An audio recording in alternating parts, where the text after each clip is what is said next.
ต่อไปก็ขอแนะนำบรรดาแขวงพงศดีกับเมืองเจียงเซินพบปะแลกเปลี่ยนบทเรียนร่วมกัน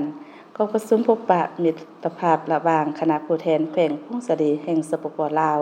กับคณะผู้แทนเมืองเจียงเซินนครปูแขวงยุนนานแห่งสปป.จีนได้จัดขึ้นในตอนเช้าของวันที่26มีนาคม2025นี้ที่ห้องประชุมของห้องประการแขวงเสื่องไผ่แขวงพงศดีนำโดยทานวิศรเหลาเมาของเจ้าแขวงพงศดีและภายเมืองเจียงเซินนำโดยทานดงเตอเซิงของเลขาพรรคเมืองเจ้าเมืองเจียงเซินพร้อมด้วยคณะทั้งสองฝ่ายเข้าร่วม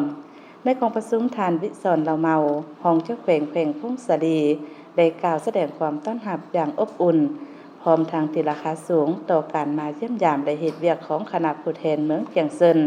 ซึ่งได้นำเอาความอบอุ่นความสามัคคีหักแพงความเป็นห่วงเป็นใยมาสู่การนำแขวงพงศดีในครั้งนี้ทั้งเป็นการเสริมขยายมูลเสื้อการพัวพันร่วมมืออันดีงามของสองพรรคสองรัฐบาลลาวจีนเบ้ารวมบสพแขวงพงศดีกับเมืองเจียงเซินเป็นการจัดตั้งพันขยายยุทธศาสตร์การร่วมมือหอบด้านมั่นคงยาวนานตามทิศ4ดี1แนวทาง1เส้นทางและคู่ร่วมชะตกรรมลาวจีนลาวเข้าสู่ดวงฤกษ์พร้อมกันนั้นทั้งสองฝ่ายก็ได้ผลัดเปลี่ยนการรายงานสภาพจุดพิเศษที่ตั้งและการพัฒนาเศรษฐกิจสังคมการร่วมมือหอบด้านและระยะที่ผ่านมาอย่างคงไปคงมาให้กันทราบซึ่งสองฝ่ายเห็นดีเป็นเอกภาพร่วมกันบ่าเพื่อสืบต่อปกปักรักษาความเสมอภาพความเป็นระเบียบเรียบร้อยเรียบตามสายแดนสองฝ่ายสุขอยู่ได้ประกอบส่วนในการพัฒนาเศรษฐกิจสังคมให้มีบาดกาวขยายตัวเทื่อละก้าว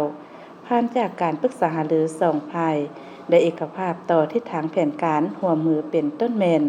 สืบต่อสร้างสายพัวพันมิตรภาพการร่วมมือหอบด้านคู่ร่วมชะตกรรมเดียวกันระหว่างลาวจีนลาวเบ้ารวมบสพแขวงพงศดีกับเมืองเจียงเซินให้เป็นปกติและนับมือเข้าสู่ดวงฤกษ์สืบต่อในการเป็นใจกลางเป็นขั้วต่อในการประสานปลุกระดมสุขอยู่บรรดานักธุรกิจหัวหน่วยธุรกิจของสปป.จีนที่มีความสามารถและมีเงินไขเข้ามาสำรวจลงทุนอยู่แขวงพงศดีให้หลายขึ้นสองฝ่ายสืบต่อสุขอยู่ภาคส่วนประจำด้านอำนวยความสะดวกการผ่านเข้าออกอยู่ด้านสากลด้านตุยเมืองคำและพร้อมกันเสนอขั้นถึงพิจารณาให้พลเมืองประเทศที่3สามารถผ่านเข้าออกได้โดยไวเพื่อเป็นเงินไขสร้างหน่วยงานวิซ่ากับด้านอยู่เมืองลาวพร้อมทั้งออกใบขับขี่ข้ามประเทศชั่วคราวสองฝ่ายสืบต่อร่วมกันต้านการเคลื่อนไหวผิดกฎหมายและอาชญากรรมข้ามสายแดนส่งเสริมเบียกงานสิ่งแวดล้อมเบียกงานการท่องเที่ยวเบียกงานกู้ภัยฉุกเฉินและอื่นๆ